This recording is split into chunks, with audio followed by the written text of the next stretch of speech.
news. ABC 7 Eyewitness News Sunday Morning starts right now. Making news right now, ready to run. Gary is hosting its first ever marathon. Why the city decided to hold the 26.2-mile race. The pomp and circumstance is over. Now it's ready to drive. What planners hope the new Lakeshore Drive extension will bring to Chicago's South Side. Good morning to you on this Sunday. It's October 27th. Here's a good-looking shot of our good-looking city. 7:59 in the morning, a cool 30 degrees out there right now. Thanks for joining us. I'm Ben Bradley. I'm Stacy Baca. Let's get straight on over to meteorologist Phil Schwartz. He is tracking the weather today. Good morning there, Phil. Hey, Stacy. Yeah, kind of a nice day today after a very chilly start. Officially, we got down to 29 earlier. We'll talk more about that. Have your entire forecast in just a few minutes. Stacy and Ben. All right, thank you for that, Phil. New this morning, fire sweeps through a home this morning in southwest suburban Homer Glen. Take a look at this video shot overnight, too. Firefighters arrived on the scene in the 15,000 block of Scott Court to find flames leaping from the roof of the home there. No word yet on whether anyone was inside of the home at the time. Authorities have not yet released any information. The cause of that fire is still under investigation. We have been following breaking news this morning at Indiana University. Police on the Bloomington campus have given the all clear after issuing alerts to students to lock themselves inside the rooms after a person was found stabbed in a campus apartment complex. Police have arrested an 18-year-old student in connection with the stabbing and say that there is no danger to students. The person who was stabbed, a 20-year-old male, remains hospitalized with non-life-threatening injuries. More breaking news now, this time out of Iraq, where a wave of car bombings in Baghdad has killed at least 42 people. Dozens more are hurt. Iraqi police say the bombs were placed in parked cars and then detonated over a half-hour period. The bombers targeted commercial areas and parking lots in Shiite neighborhoods. So far, no organization has claimed responsibility. There has been a wave of coordinated attacks targeting civilian areas in Baghdad in recent months. Developing overnight, 5 people, including a toddler, have died after they were stabbed. This happened in Brooklyn. Police say 4 of the victims are children, and they range in age from 1 to 9. The other victim is 37 years old. Police have not said if they were all members of the same family. Investigators, though, do have someone in custody in New York, and they are questioning that person right now. The search continues this morning for the cause of a massive fire in Wrigleyville. This weekend, crews tore down unsafe parts of the building that once housed 3 businesses. Badly damaged walls came tumbling down 24 hours after going up in flames.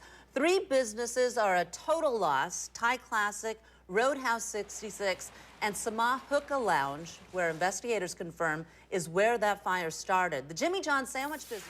New this morning, a marathon with a special meaning is happening right now in Northwest Indiana. It is the first ever Gary Marathon. The course is 26.2 miles and winds through the Indiana dunes. And Eyewitness News reporter Michelle Gallardo is live in Gary with why that city decided to host the race. Michelle?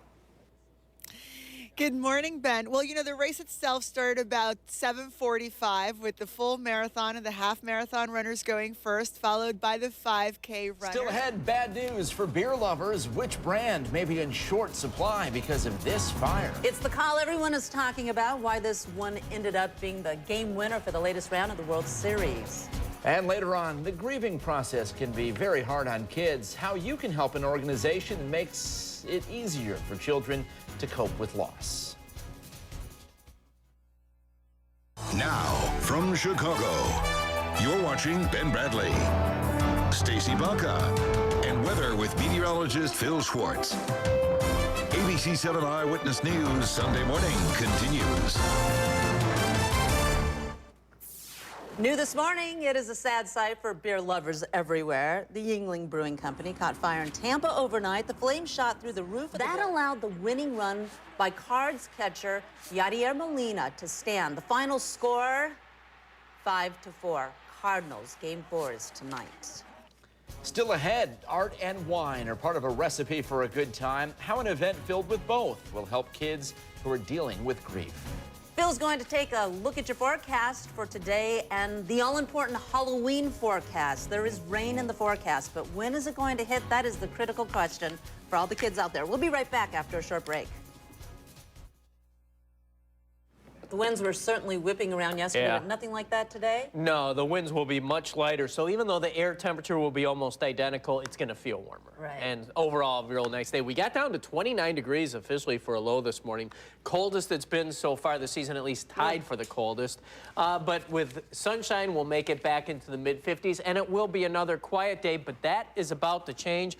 We are going to watch a major trough develop out west, and several storm systems will track along this jet stream. The strongest will come during the midweek period. Now, that's going to bring a lot of snow out west. For us, we're going to get more of a southerly flow, and with a frontal boundary stalled out in the area, we will see quite a bit of rain beginning as early as late Tuesday, but especially Wednesday and into Halloween. It does look wet. Hopefully that rain will get out of here, though, by the time we get to the evening hours of Halloween. But already we have winter storm warnings and winter storm watches in effect throughout much of the northern Rockies in Montana and into Wyoming. Nothing like that for us, but we are going to see some significant rain moving in by midweek. Here's a look at our extended microcast rainfall computer model. Watch what happens as we put this into motion and head through the day on Tuesday. It says just a few hundreds during the day Tuesday, but watch what happens early Wednesday morning. That's when the first batch of significant rain moves in and really picks up Wednesday night into early Thursday. So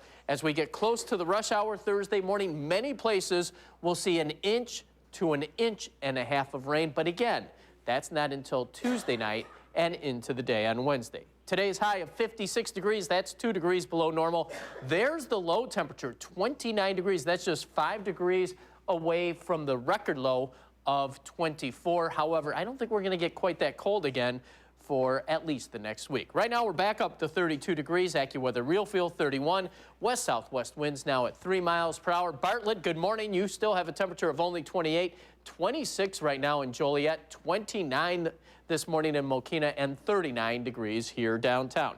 We are seeing just a few fair weather clouds really falling apart. For the most part, it's clear in our area and throughout much of the Midwest until you get up excuse me, near the Wisconsin line. That's where we are seeing some more extensive cloud cover, but much of the nation is quiet.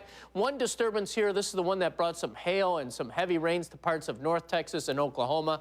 That's weakening as it moves to the south and east. So fairly quiet for now in the area. We do have this frontal boundary. Now this is going to move southward. Southwest winds ahead of it today, but once that front moves through, we are going to see a northeast flow develop, and that's going to bring us somewhat cooler conditions as it must be contagious, Stacy. I hope not. But in any case, Monday will not be as sunny as today, and it will be a little bit cooler. But then watch how things really get going. The first storm pulls out of the Rockies. You can see the rain and snow developing with that. We're not going to deal with any snow with that system, but we will get some rain as that low starts to head our way, especially as we head into Tuesday night and Wednesday. So a few clouds this morning, cold, still some upper 20s in the outlying areas to the upper 30s here in the city. As we go through the afternoon, mostly sunny, pleasantly cool. High temperature makes it up to 56. That's pretty close to normal. Tonight, not as chilly, lows 32 in the outlying areas to 41 in the city, 51 for a high tomorrow, mid-50s Tuesday. We warm into the 60s Wednesday into Thursday, but that's when we have the best chance of seeing some rain. And then it cools off a bit as we head towards next weekend. Ben? Well, thanks very much. ABC 7 is proud to connect you with events and people in our community. It's hard enough for adults to work their way through a major loss, but it can be especially difficult for kids. The only nonprofit organization dedicated to supporting these children is called supporting this group of people is called Rainbows for All Children. We're happy to have Bob Thomas, who's the CEO of Rainbows, and his son, Chris Thomas, who's a Chicago Public Schools. We want to tell folks that the Canvases and Corks Gala and Benefit is next Saturday, November 2nd. It's at the Chicago Cultural Center, a piece of art in and of itself, that building is. Cocktail hour starts at 5:30. The dinner and program begin at 7. Tickets are $275 a piece. We've posted all of these details on our website, abc7chicago.com. Just look under the See It on TV section. Coming up next, she lobs and volleys like the best of them. How this tennis player is at the top of her game despite a disability. Live from Chicago's #1 news, you're watching ABC 7 Eyewitness News.